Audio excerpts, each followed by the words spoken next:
And so I drive up and I end up showing up at this graveyard, and I'm like, okay, this is a very strange place for a first business meeting. And I finally find this gentleman who was my coach that I had hired at the end of this tomb. He asked me this question that I really didn't have an answer for at the time, which is, can you tell me what your life's purpose is in one sentence and make me believe it? And so I kind of tried to pull some random answer out because I didn't have an answer at the time. And he was like, I don't believe you at all. You clearly don't know what you want to do with your life. You know, you've built these things and you've had some success and you got some time and some freedom, but you don't know why you're doing those things. And so it's great what you've accomplished, but what I'm going to do before I teach you anything is help you find your purpose. And so what was originally kind of a frustrating moment for me, because I just didn't know, I had that kind of confliction, turned into a multi-month process of him helping me try to discover what that purpose would be. So we founded ISA in 2016 with the mission of solving our world's energy. And so over the last decade, you know, many thousands of experiments, lots and lots of trial and error, working with different physicists and scientists, we've been successful in building something that does exactly as I described. So we've built effectively a solid state system that uses electromagnetic fields to harness energy at the quantum level and interact with the quantum field that exists around us and use that to generate electrical power. And so we crossed this threshold finally where we had something that works. We had it independently validated by numerous engineers and PhDs. We patented the technology internationally, and we knew how it works, why it works, how to change it, how to modify it, and we effectively crossed this threshold where now we have some core fundamental technology. And there was a lot of trial and error. There's a lot of crazy challenges along that way, you know, blowing up so many circuits I can hardly count. Welcome to the Holomovement, Awaken Your Purpose Podcast, where we interview incredible people that are living and breathing their purpose. And you can too. If you would like to support this programming, drop us a like or leave us a review. Now let's dive in. Hi everybody, my name is Zenka Caro. I'm founder of LightNet, and my passion and purpose is to make the impossible possible. And I know I always say this, but we're here with Hunter Bjork, who has truly made the impossible possible. He is CEO and founder of ISA, which is, check this out, I'm just so excited to actually say these words. They have invented a quantum energy device that is affordable, scalable, and distributed. It is sustainable. So this device you can put in your house in the middle of nowhere and have no solar, no wind, no nothing, and your house, it's not making a sound, it's not contaminating anything, and your house is just running on as much energy as it ever needs in a single day, in a single moment.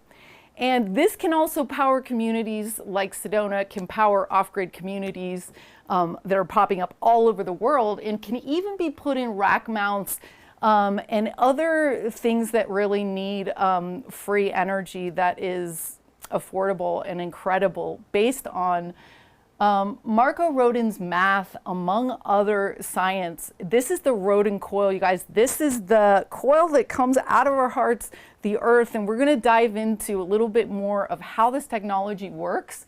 And Hunter has been working on this for 10 years, courageously, diligently, patiently, studiously, expertly. They have scientists from all over the world lending their hearts, their minds, their intelligence, and these guys are really making the right moves. They're heading into manufacturing very soon, and it's an honor to have you in the studio, Hunter, because you guys just released the videos, right, that were kind of in the background, kind of secret, and now they're in the public, and you've been getting all the hero calls finally, right, after 10 years of hard work.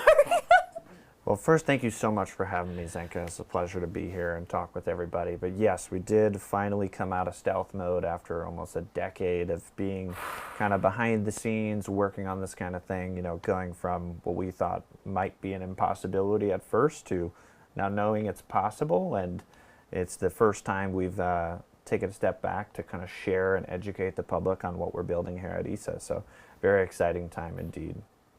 Wow. So are you like the hero that you grew up to be? Like, did you have a childhood hero and you became that? Because like, you're the person, I mean, I know other people are working on free energy around the world, but you guys have made the one that's small enough, cheap enough, ready enough. Like, it's literally giving solar a run for the money because it's cheaper, right? Like, it's not only better, it's cheaper. And I think like, you guys are the forerunner, right? So, I mean, I didn't ever think that I would end up doing this. So I didn't necessarily have like a hero per se that led me to kind of come to this place. You know, it started off, I was running other businesses at the time, and I always was very passionate about building things. So I was always obsessed with technology, building things, and creating models around that to create something like a brand or a company. And so along the way, I started out with just building other things that had nothing to do with energy and chasing what I think a lot of the mainstream world would consider to be success, and, financially, and having time and freedom, and not necessarily knowing what I was going to exactly do with my life. But along the way, I met someone who was a coach and became a mentor of mine. And the first time that I ended up meeting him, I was running a technology company at the time. I was doing quite well, and I had hired him to be my coach to help scale this company. And the first meeting I took with him, he gave me the address of where I was going to show up to meet him. And so I drive up, and I end up showing up at this graveyard. And I'm like, okay, this is a very strange place for a first business meeting. What are we doing here at this graveyard? Very weird. I figured, I'm going to sit down, we're going to learn about P&Ls and marketing and raising capital and all these kind of conventional business ideas.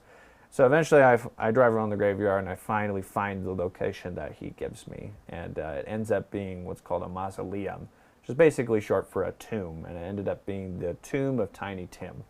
So if you've ever heard the ukulele song, Tiptoe Through the Tulips, that's Tiny Tim. So we go into this tomb that goes underground. So we go underground. It's all beautiful white marble, one of the most beautiful places I had been at the time.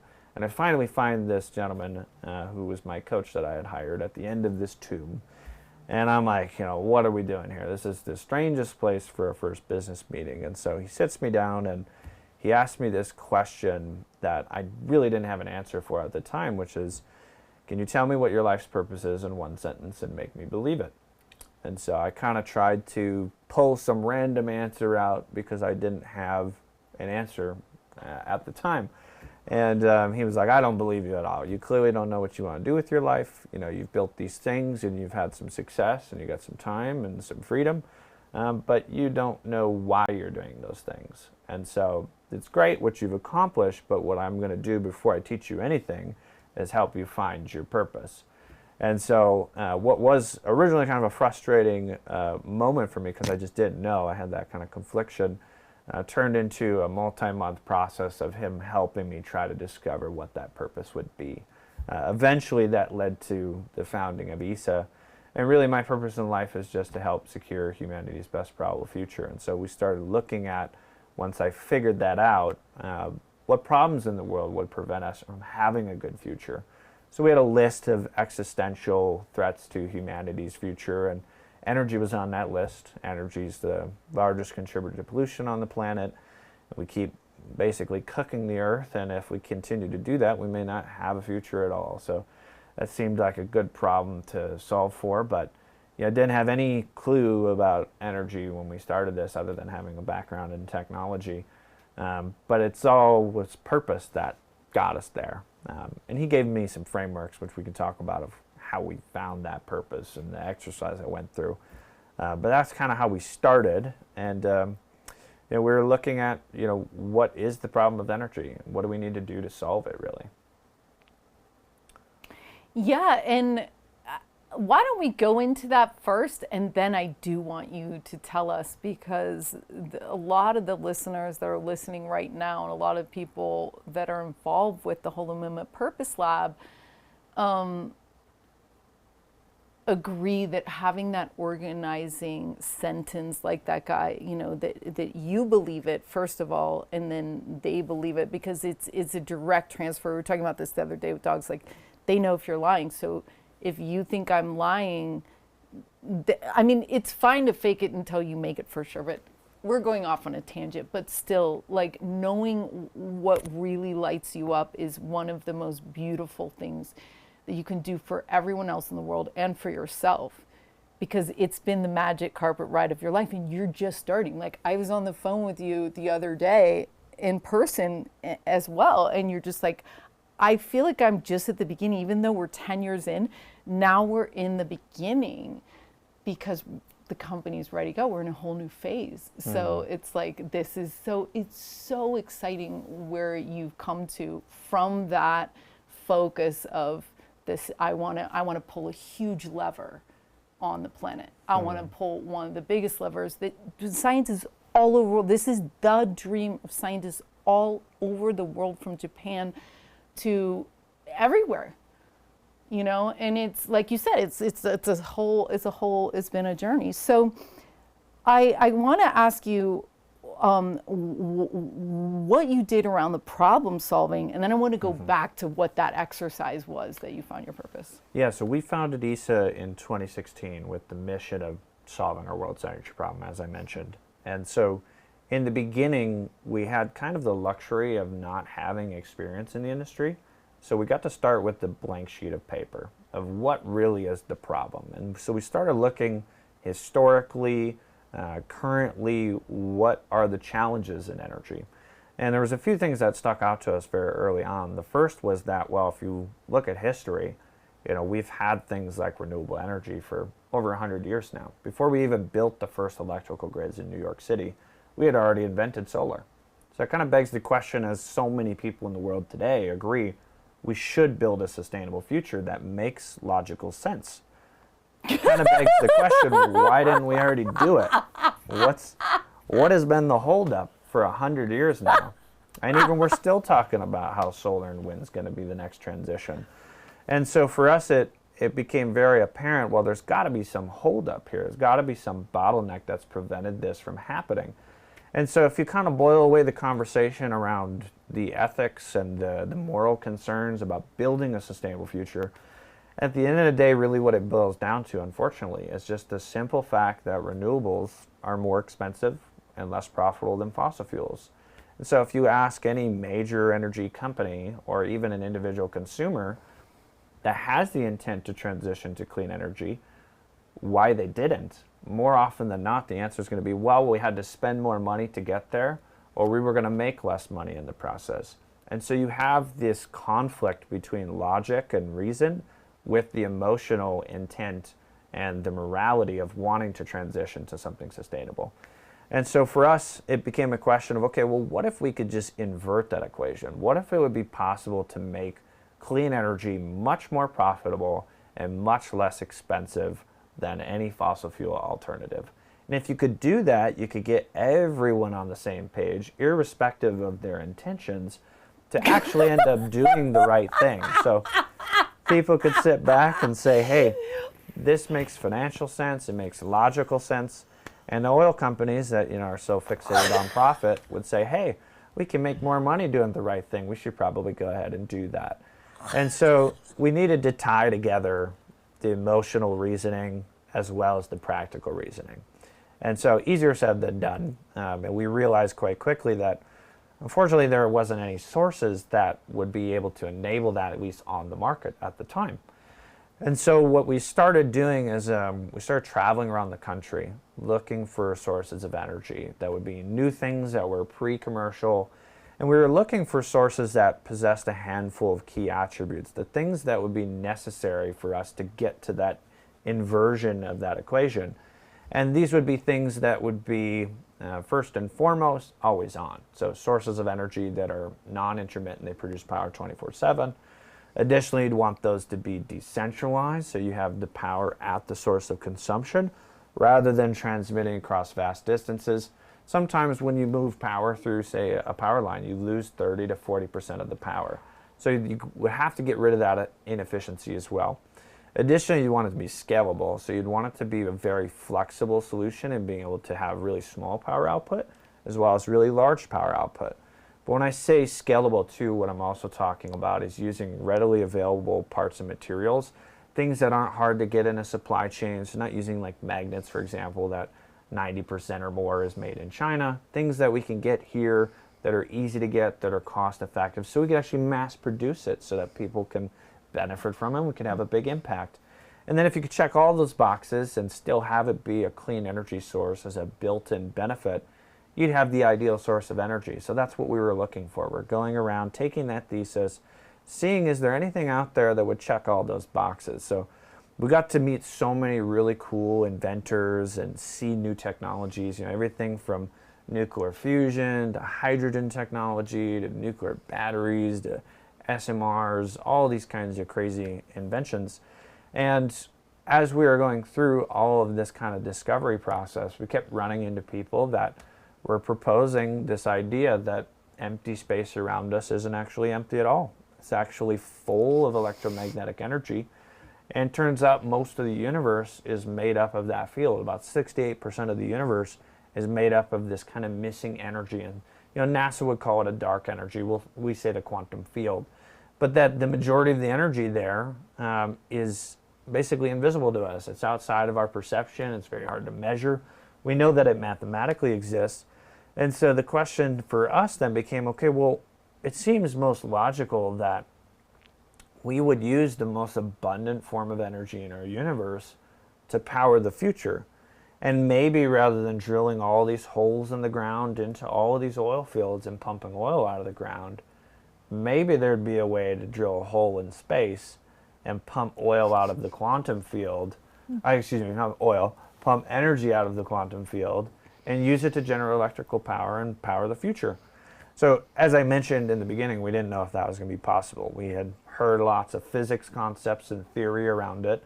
So it became a question of, okay, well, that seems to check all the boxes. That seems to be the most logical approach. Now we got to figure out, can you actually do it? Can we find anyone that has built anything to show evidence that this would be possible from a physics standpoint that we could build on to actually build something that works?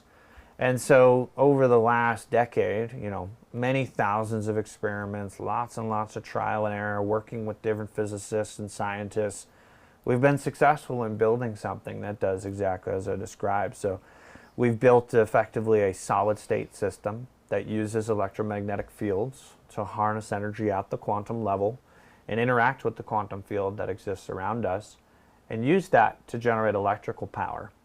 And so we crossed this threshold finally where we had something that works. We had it independently validated by numerous engineers and PhDs. We patented the technology internationally. And we knew how it works, why it works, how to change it, how to modify it. And we effectively crossed this threshold where now we have some core fundamental technology. And there was a lot of trial and error. There's a lot of crazy challenges along that way, blowing up so many circuits I can hardly count. But eventually getting to this kind of inflection point. And then it became a question for us of what can we build now from a product standpoint that's going to be most meaningful for the world? What's going to solve the biggest pain point in the market? And so what we're building today from that core technology is effectively a generator in its simplest description. But it's a little different than you would think of your everyday kind of gas generator that you'd put on the side of your house, for example, in the sense that it doesn't use a fuel source. The fuel is effectively the quantum field around us. It doesn't make any noise, it doesn't produce any emissions, doesn't have any moving parts, and actually about 80% of the parts are off the shelf, and it's a compact power generation system that's designed for really 3 product applications, which you touched on earlier in the conversation. So the first is residential homes. So if you're a homeowner, you could put one of these in your garage or nearest your electrical main line and be off the grid and energy independent for about a $30,000 price tag. And so in one way, well, you can look at us, yes, we're building a clean energy company and technology. The way we look at it is we sell freedom in the form of energy independence in a box. So it's a liberation, and I think that's a much more compelling proposition for the world is, yes, there's a more affordable, clean energy source, but people can start to become more sovereign and free in that way. So the same system you would use for your residential home, obviously sustainable communities, municipalities. There's great use cases for multifamily, multiple dwellings in these kind of communities to build on. And then the third is that we've really tried to make it be something that's going to be modular, a multi-use, multi-application. And so we made it be a rack mountable solution as well, because everyone knows today AI is continuing to use a ton of electricity, and that is putting a lot of pressure on local communities. It's putting pressure on the everyday person because they're sucking up so much energy. They're causing blackouts and all of this other turmoil. So to get rid of that problem, well, you could slide one of these in a data center rack and stack them if you need more power in that rack, and just duplicate that across the whole data center. And you could take the data center off the grid the same way you took your home off the grid. And so you can create these large pieces of infrastructure that are sustainable the same way we did these small individual consumer level installs as well. And so that's what we're building today. We've been working on that for a couple of years. We're getting really close to bringing it to market. And as we were talking about with the video, it's been the first time we started to actually talk about what we're up to and what we're building, because we've crossed this inflection point. We got something that works, and now we're just trying to put it in the right package so that everyone can benefit from it. So that's us in a big nutshell, but it's been a labor of love, and we've been enjoying the process. And as you had stated, it does feel like we're just getting started even a decade later, because now it's like, okay, we got the thing that we envisioned building, and we finally figured it out, and now it's about giving it to the world and getting it out to the public. So that's a very different phase, and it's refreshing, and it's a lot of fun, to be frank. So yeah, and it's so cool because it sounds like from when I've talked to you, you can divert your marketing budget to like an education budget, or to your engineers, or to your whatever, your family, or whatever you're doing, because this thing just sells itself. Like you're already getting the orders, and so you don't even have to sell it. You don't even need a sales team. You just need a phone number. It's kind of like, well, I'm sure there's some companies like that in the world, but anyway, this is just an incredible moment, a threshold, like a walking forward for humanity, like to know that, I mean, I don't even understand what you said. You're saying that there's 68% is the quantum field, it's dark energy we don't understand, and then you're able to just tie into it. So say one more thing about that, but then let's get into that incredible conversation that launched your determination to get through 10 years of courage, patience, determination, and... Absolutely. So the reason we know the quantum field exists is that for many decades we've been studying the cosmos. Most notable kind of organization that's been doing that is NASA. So NASA has all these telescopes pointed out at space, and they've been observing things. They're looking at planets and stars and black holes and all these crazy things out in space. And there's a few things that were noticed a long time ago that were very interesting and confusing to the physics community. And the first thing that they noticed is that it's kind of strange. Planets are actually seeming to get further away from us. Galaxies are getting further away, stars are getting further away, and that doesn't make a whole lot of sense. It kind of seems like the universe seems to be expanding. So they started to study this more and more, and they brought a bunch of scientists and physicists in. And the second thing they realized is not only was the universe actually expanding, but it was expanding faster and faster. So it was accelerating as it was expanding. And so the problem with that, that they sat back to have to deal with, is that, well, that's impossible by all the mainstream known physics that we understand today, is that the universe is getting bigger faster. How can that be possible? And so what they conclude is that the only way that would work fundamentally in our understanding of science is if there was some force or field that was greater than the whole of the universe, acting upon it, pushing it outwardly. And so they coined these two terms, which we don't really use in our work, but they are kind of the mainstream terms, is that they just called that a dark energy, and they called some of it also dark matter, because they didn't know what the heck it was. They had no clue. They were like, it's dark to us, so we can't observe it. We know it's there mathematically, and it has to be there to support the observations that we're making in our universe. And so they just coined it those two terms. And so they were able to mathematically back in and say, well, 68% of the universe is made up of this missing energy, which they say is dark energy. And about 27% is made up of what we call the dark matter. And only about 5% of the universe is what we see and observe around us, or otherwise known as 3D space. So 95% of the universe is actually outside of our perception, outside of our measurement. And the universe is actually a lot bigger. We're like walking around like this. Yes.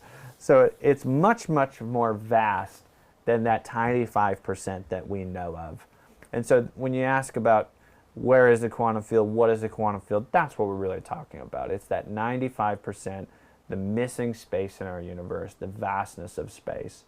And so where that actually exists too is, well, we know we live in a multidimensional universe as well. There's about 12 dimensions or so that have been proposed in physics. And well, that missing space that we're talking about, that 95%, is just the other dimensions that are around our three-dimensional space. So higher dimensional flux fields.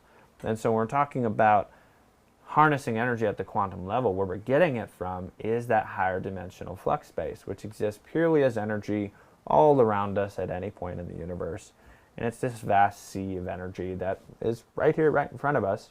We just can't observe it. Yeah, so you're leveraging the boundary conditions of the expansion, or you're of the dimensions? Somewhat of the dimensions. So the way I usually describe them to people is like the way you can think of other dimensions are like buckets. They're other containers of space. So rather than thinking about them as like, oh, okay, we're in some parallel universe having a different conversation about the topic, that's not what I'm talking about. I'm talking about that there are other forms of space, or buckets or containers, that have additional or less degrees of freedom than one another. So we live in a three-dimensional space-time. 3D space has certain attributes that govern it.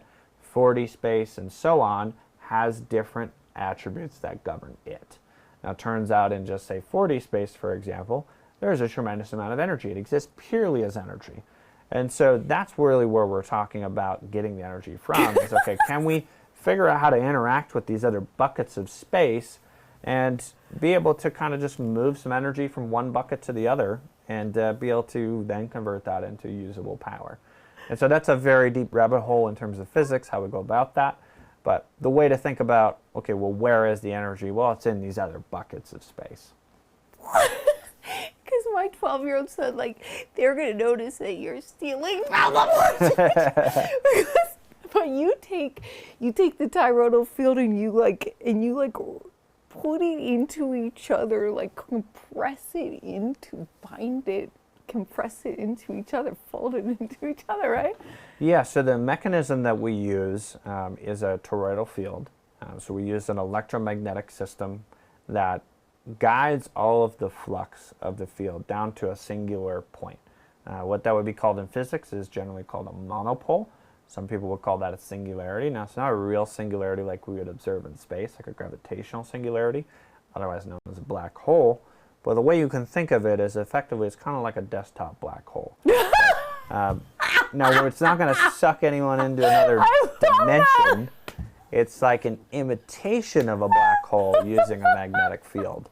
And so that we use that as a tool. That's one of the many, many conditions we need to do these kinds of reactions. But that puts a lot of stress and strain on the magnetic field. And magnetism is a fascinating medium. In some ways you could think of it as it is effectively our medium of exchange. We're trying to interact with other containers of space like 4D space, and that is outside our dimension. But there are various forces that do interact with other forms of space. So these are things like gravity, light, sound, magnetism, various kinds of plasmas. So you can think of those are like our levers to pull on, where if we can basically cause a reaction in the magnetic field in 3D space, we can cause effects in 4D space and vice versa. So we use it as our medium of exchange, kind of almost a pipe between the two buckets, if you will. And so what we're doing is we're causing what's called a piezomagnetic reaction to stimulate this process. So what that really means is that, well, if we take a magnetic field and we apply stress to it via this singularity, this monopole, and you can do it other ways too, but the maximum amount of stress we can apply is through a monopole, that the field will respond to that stress, and it wants to just fight back against that stress. So it undergoes this process of what is called self-organization.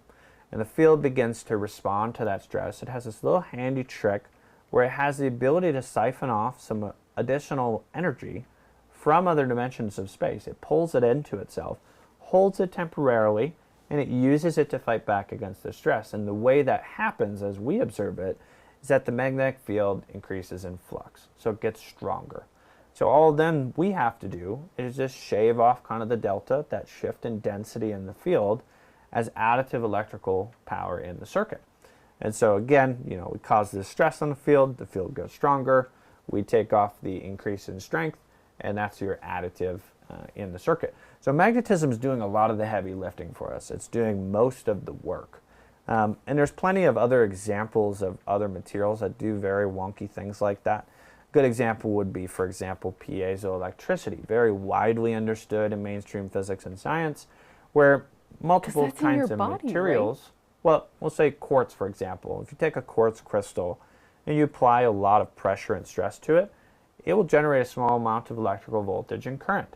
That's called piezoelectricity. It's used in pressure sensors all around the world. So you have an effect that we're stimulating via this pressure and stress we're applying. That's very mainstream. Now what we're talking about with magnetic fields is a little different. We're talking about that happening in a field, not a physical material. Mm-hmm. But there's plenty of examples, like I say, piezoelectricity, very widely understood. All we're talking about that's different is we're doing piezomagnetic reactions to use that as kind of a lever to get that energy out of the field and into something that we can actually utilize. So it's a very deep process. There's a lot more going on than just that, but that's kind of the fundamental mechanism that starts the process and allows us to get that energy out of the field. Okay, I can take that to my 12-year-old and explain that now. That makes perfect. Well, it lightens up that path. That's so fascinating that we are now into the Russian doll of dimensional explorations. This is hilarious. It's too much for one brain to imagine. I can barely handle this dimension, but let's just. So I love that this mentor scalability, executive coach came to you and what was that exercise that he asked you to do in that moment? Yeah, so, as I said, he asked me what my purpose in life is and can I articulate that in one sentence. So I didn't have an answer. I threw him some answer I just pulled out of the ether and definitely couldn't convince him otherwise. And so that was a little frustrating, and I had never really been drilled like that. No one had ever really come to me and asked me a question like that, and that I didn't really know an answer to. And so one of the things that he did is he gave me this framework that was very, very helpful to figure out what the answer was. And so he basically said, well, what I want you to do is I want you to basically picture yourself on your deathbed. And you can close your eyes too if you want. And look at your life backwards from the end of your life. And think about what things did I do? What didn't I do? Did I have any regrets, that things I wish I would have done? Did I want to have a family? Did I want to get married? What did my life look like? Did I care about my legacy post my life? And could I then think backwards and reverse engineer my life to now to minimize regret and make sure that when I was on my deathbed and I'm passing away, that I was satisfied with the whole of my life? So that was a very useful framework for me to think about what things do I actually care about? What do I actually want to do with my life? Am I actually spending time on the things that matter to me? And help me get back to the present moment then of what actually am I doing with my life? What is the purpose that I want to go after? And so eventually I was able to figure that out, and I think I mentioned that my purpose in life is just to help secure humanity's best probable future. So it became a question then, okay, figuring that out, what problems could we solve? Which led me to Energy and ISA, etc.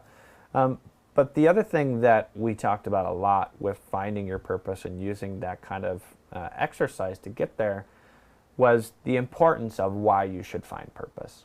And the interesting thing that was shared with me, and I've heard this from other people too, is that, motivation and passion are both amazingly great things.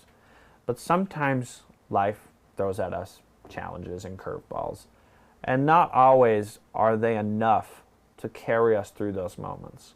And that if you can find purpose, purpose is so superior to passion and motivation. Because passion and motivation comes and goes. We're passionate about the things that we enjoy and we're interested in and we're curious about. And we'll work on those, and then we may hit a challenge.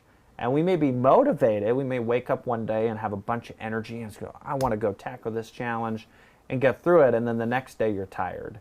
And that challenge comes again. And you don't have the same wherewithal to get through it. And life throws us these all the time, all over the place. But if you have purpose, purpose is going to allow you to have something much more powerful than motivation and passion. And when times get really tough, when you're at your wit's end and you feel like, man, maybe I can't do this, and you think about quitting, what's actually going to prevent you from quitting? Because if you give up on your life's purpose, you're giving up on everything you stand for. You give up on yourself. And if you can find it, it's such amazing fuel when you're not motivated, when you're not passionate about something, and a challenge comes up. You have that fuel to get you to the next thing. And I've found that to be true. I mean, there's been many times in the history of ISA, you think a decade of challenges that we've run into, some very complicated, others more fun.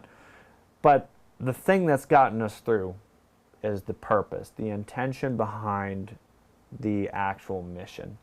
So when things are tough and challenging and they're not fun, I'm not motivated to solve for this problem, I'm not even curious about some of the challenges, the purpose keeps you going.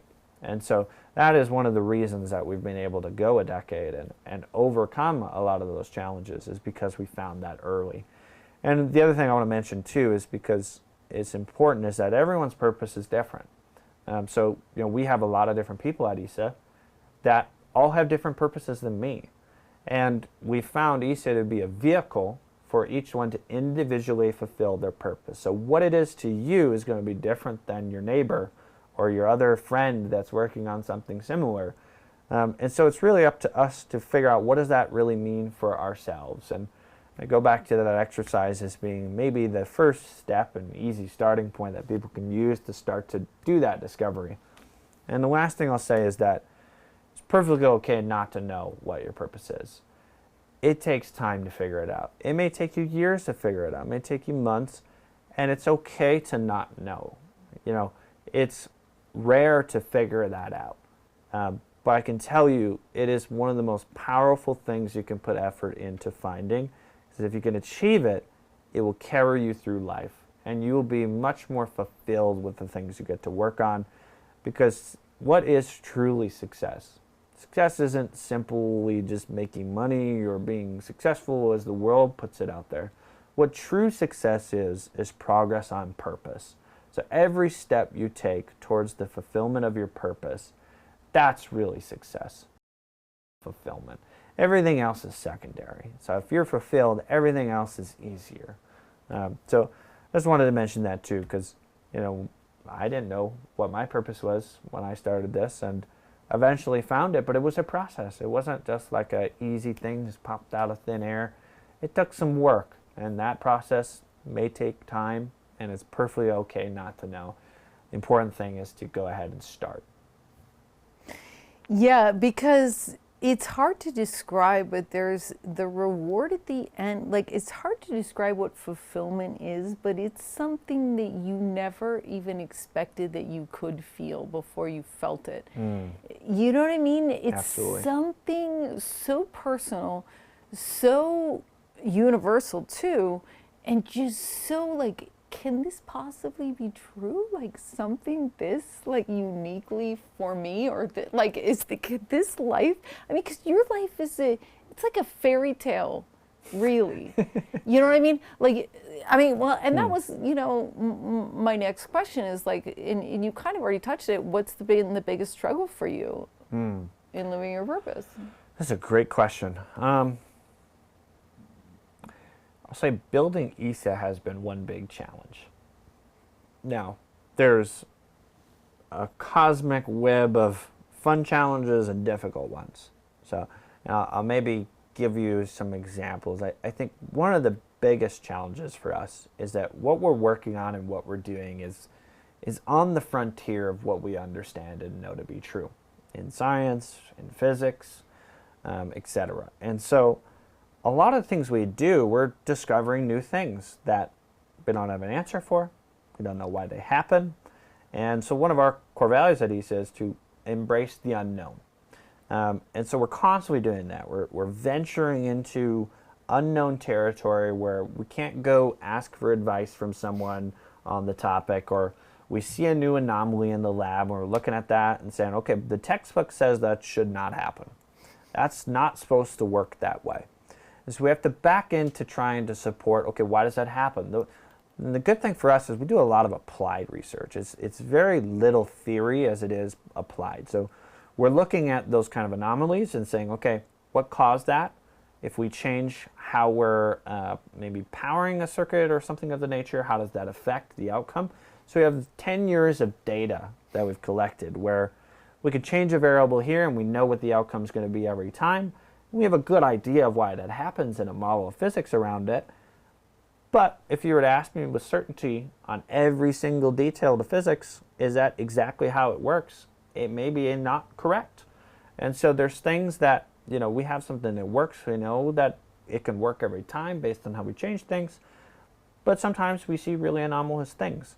Now, the tough part about that is not that they're anomalous. It's not dealing with the anomalies. We're actually pretty good at doing that. We're pretty unconventional problem solvers, and we're really good at figuring technical things out. What the challenge is that when we look at the world around us, there's a lot of people that aren't aware of some of the things that we're working on. So you look at, say, mainstream physics, mainstream science, the mainstream consciousness around the topic of quantum energy. A lot of people will look at what we're doing, they say, that's impossible, can't be done, breaks XYZ law of physics, must be a scam, they gotta be a fraud, etc. And so one of the big challenges is education. It's how do we take something that we know to be true and correct and inject that into the world and sept it into the minds of the mainstream, that they can actually get a handle on it, that they can realize that these are the breakthroughs of today, this is the frontier, and we're evolving our understanding of the universe. We're understanding more and more every day, but to allow the mainstream to begin to interface, accept, and understand that this is reality. These things exist. And so that's a challenge in itself. There's a general resistance in a lot of people's mindset. And some of that's just, general programming, and I don't knock anyone, like, someone that's an engineer that goes to school or a PhD quantum physicist may have a certain set of things they've learned in school that they were taught are correct. And some of the things we do are arguments to the things they've learned. And some of the things they've learned are not correct. So much of science is theory. And unfortunately in school we teach a lot of theory. And just because it's a theory does not mean it's correct. We're always learning new things. We're always evolving in science. We're always making new breakthroughs. And so to tell someone that has this history of learning and education around a topic that, well, you may be wrong. And it's not your fault. It's because we just didn't know everything of what you were taught. Sometimes there could be a resistance, an unlearning process to get to the place of learning something new. And so that happens a lot in the scientific community, but even in the mainstream of understanding, well, there are better solutions out there than oil and gas and solar and nuclear. And while we do have a good shot at building a sustainable future, there is hope. We could actually pull it off if we got together and we start to educate ourselves and we shed away our limiting beliefs and we start to look at things and observe them and reason with them and study them. That there might actually be breakthroughs here that can change the course of where we're going. So that's a big challenge for us. As I said, it goes all the way back to education. How do we help the world understand these things, start to pioneer the physics and the science and get consensus around it. And that's easier said than done. It's something we're learning every day how to do better and better. But as part of our job is to help the world come to terms with what this is and understand it best they can. And that's an important piece to allowing everyone to adopt it and start to benefit from it. Yes, and Hunter, you and I share that like passion too, because I can't wait to do these short clips about Marco Rodin's understanding of the universe. And like you said, it's just like, this is so outside of what I was even taught. They're barely teaching the plasma exists, even now. And so understanding these ideas is I wouldn't say confrontational, but it is courageous. And I've been in conversations with you and people that are not even like, you can bend a spoon in front of someone or plug in one of your devices and they still can't even, it's just because it is a lot of change at once, But it really is exciting what you're doing, and I can only imagine that you would be a little bit weary, as you say, of just like having to apply all the courage, because when you apply all the courageousness in the lab and then in everywhere else, you want at least some people to be like, okay, good, I get it, man. Like, it's hard to trailblaze, like, so. What effect do you think you've had on the people in the world around you by you living your purpose? Like you not sticking it out, but you applying your courage? So, a really good question. I think we're at the beginning of seeing the kind of secondary effects that a company like ours can have. And, we've had some long philosophical conversations about the secondary effects that can take place about putting something like this into the world. We're deploying a technology, it's a real product that somebody will be able to buy and benefit from. But what that stands for is a little bit different in the sense of we're showing the world that things that once were thought to be impossible can be done. And you never know who might look at that and say, well, there's this thing that I want to work on. There's this thing that I'm passionate about that I don't know if I can do it. And they can look at people like us and say, well, if they could figure it out, they seem like they're pretty normal people. Maybe I got a shot at doing that too. And so I think there's an opportunity for us to continue to show the world that you can do really hard things that other people may not think is possible. If you have enough purpose and belief in yourself to keep going and keep working on these things, you can do it. I mean, a lot of the people that work at ISA are very normal people. They didn't come from wildly successful backgrounds or other. We're very normal human beings that came from very little and have made something out of this. And so I think that is a really interesting thing that we've started to see that with other people. I've had people come to us and say, hey, I was working on this thing and I was about to give up. And then I heard about what you guys have gone through.